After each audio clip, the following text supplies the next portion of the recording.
Utran police એલ્યુમિનિયમના ફાળકાની ચોરીનો ભેદ ઉકેલી 6 આરોપીઓને ઝડપી પાડ્યા. સુરત ઉત્તરાણ લસકાણા પોલીસ સ્ટેશન વિસ્તારમાં નવી બની રહેલી સાઇટ પરથી એલ્યુમિનિયમના માઇન ફાળકાની ચોરી કરનાર 6 ઇસમોને ઉત્તરાણ પોલીસે ગણતરીની કલાકોમાં ચોરીના મુદ્દામાલ સાથે ઝડપી પાડી અનડિટેક્ટ ગુનો ડિટેક્ટ કર્યો છે. સુરત શહેર પોલીસ કમિશનર શ્રી દાબાંગ જામીર સહિત ઉચ્ચ પોલીસ અધિકારીઓની સૂચનાથી ચોરીના અનડિટેક્ટ ગુનાઓ શોધી કાઢવા કામગીરી હાથ ધરવામાં આવી હતી. ઉત્તરાણ પોલીસ સ્ટેશનના પીઆઈ એચ.આર. ગોસ્વામીના માર્ગદર્શન હેઠળ પીઆઈ એન.જી. પટેલ તથા સર્વેલન્સ સ્ટાફે સીસીટીવી કેમેરા, હ્યુમન ઇન્ટેલિજન્સ અને બાતમીદારોની મદદથી આરોપીઓને ઝડપી પાડ્યા હતા.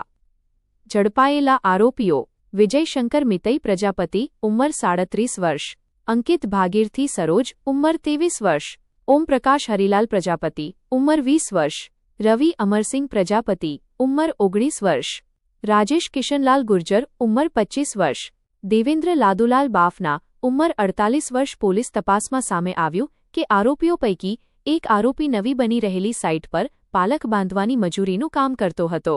સાઇટ પર પડેલા એલ્યુમિનિયમના ફાળકા અંગે તેણે અન્ય સાથીઓને માહિતી આપી હતી. ત્યારબાદ આરોપીઓએ રાત્રિના સમયે ભેગા મળી ઉત્તરાણ તથા લસકાણા વિસ્તારમાં નવી બની રહેલી સાઇટ પરથી પિલર બનાવવામાં વપરાતા એલ્યુમિનિયમના ફાળકાની ચોરી કરી હતી. ચોરાયેલો માલ બોલેરો પિકઅપમાં ભરી એલ્યુમિનિયમના ભંગારના વેપારીને વેચવામાં આવતો હતો. કુલ 18.91 લાખનો મુદ્દામાલ કબજે. પોલીસે આરોપીઓ પાસેથી સફેદ રંગની બોલેરો પિકઅપ વાહન, એલ્યુમિનિયમના માઇન ફાળકા, પીગાળેલા એલ્યુમિનિયમના ભંગારના પોપડા તથા એલ્યુમિનિયમની પ્લેટ સહિત કુલ 18,91,050 રૂપિયાનો મુદ્દામાલ કબજે કર્યો છે. કબજે કરાયેલા મુદ્દામાલમાં 53 એલ્યુમિનિયમના ફાળકા, આશરે 2,200 કિલો પીગાળેલા એલ્યુમિનિયમના ભંગારના પોપડા, 119 એલ્યુમિનિયમ પ્લેટ તથા વધુ 26 એલ્યુમિનિયમના ફાળકાનો સમાવેશ થાય છે. પોલીસે ઉત્તરાણ અને લસકાણા પોલીસ સ્ટેશનમાં નોંધાયેલા ચોરીના ગુનાઓનો ભેદ ઉકેલ્યો છે.